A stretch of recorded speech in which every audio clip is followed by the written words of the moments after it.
Yo guys, what's up? This is DragonNestEurope TV, and today we're going to be talking about the classes of Dragon Nest. First we're going to be starting with the Warrior class. Okay, so as you guys might know, the Warrior class divides into two different classes at level 15 called the Swordmaster and the Mercenary. Okay, now both classes are really different because the Swordmaster uses a two-handed greatsword and the Mercenary has a choice between two weapons, which are the axe and a hammer. Now the thing with Swordmasters and Mercenaries, the Swordmaster has a lot of short range and long range attacks. That's the fighting style that the Swordmaster can use. But it's the same with the Mercenary. But the difference is, Swordmasters, they are good. They're good all around. A lot of people normally want to use Swordmasters because they're really flashy. They have a lot of AOE attacks. They're really good crowd control, and they're generally fast-paced characters. And with mercenaries are more that tanky warrior class. They don't do as much damage as the Swordmaster, but at the same time, they are pretty much one of the tankiest classes in the game. And their job is pretty much they can go in there and just take all those hits while doing damage, while letting other people from the team do a lot of damage as well. Mercenaries are also slower than Swordmasters. That's something to be aware of as well. Okay, so next class we're going to go on to is going to be the Sorceress. Yes, I know I'm not going to stick on with all the class discussions. I'm not going to go really in depth because that will take a long time, and to be honest, I don't really think that you guys really want to be looking at a screen that's just an image and listening to me go on and on about a class. Okay, back to the Sorceress.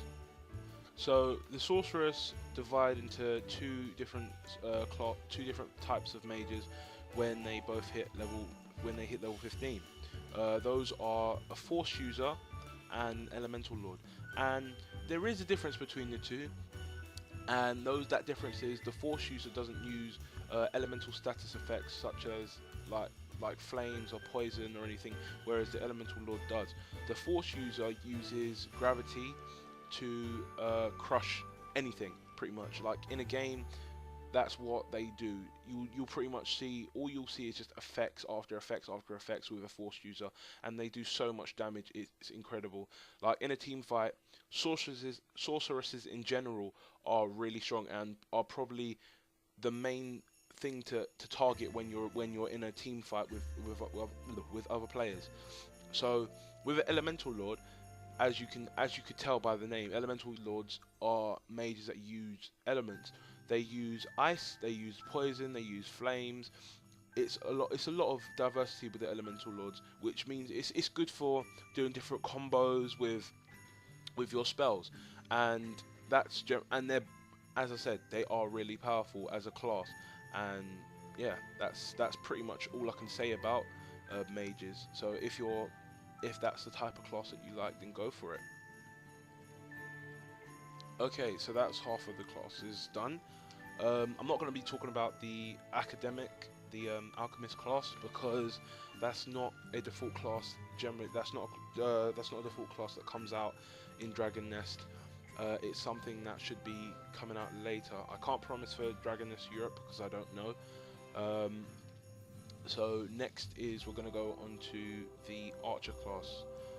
When the Archers hit level 15, they go into the Archer has a choice of turning into a Bowmaster or an Acrobat, both of which are very different. The Bowmaster is a stronger version of out of the two, but with the Acrobat, the Acrobat is a lot more versatile. It has a lot more movement. It's very close up in your face, a lot of combos, but as well as it has a lot of escape moves, which means it's easier to get in there and then escape if you need to.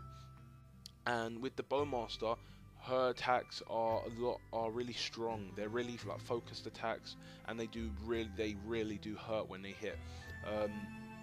In like PvPs and stuff, Bowmasters tend to be really annoying to fight. Even though acrobats take a lot more skill to use in a PvP than Bowmaster does. That's not a fact. That's just my opinion. But I'd say that an acrobat would be a harder archer out of the two to use in a PvP, just simply because you have to get close up, and acrobats do have the worst defense. Yeah, I think bowmasters do have better defense than acrobats do, but acrobats have the worst defense, which is why it takes even more skill and awareness to when you're using it. So that's to be honest, I was thinking of becoming an acrobat, but I'm not sure. So, but we'll get to that at the end of the video anyway. Okay, so the last class now that we're going to be talking about is the cleric. The cleric can go into either a paladin or a priest at level 15. And let's start with the paladin. The paladin is probably the tankiest class in the game. Yeah, I can't actually know. I'm not quite sure yet about the paladin and the mercenary. Maybe you guys will know. That's something you can post in the comments below. So the paladin is a really tanky class. It's been named as the armored turtle. Yeah, that's it's because. But the thing is, one of the weaknesses that a paladin has is mainly the fact that they don't do that much damage, and they have a small mana pool as well, which is why their main thing is pretty much the fact that they have a lot of armor and they're good for distracting monsters. I mean, yeah, they do damage, but it's not as much as the other classes can. So onto the priest. The priest is like, that's the class everyone already knows is the healing class that everyone else in the party pretty much relies on to help them out. Yeah, healing someone in the party can generally makes a difference on occasions between life and death. Yeah, if you don't have a healer, then there are those times that you have no chance in a game. They do have a lot of different attack spells, a lot of relics.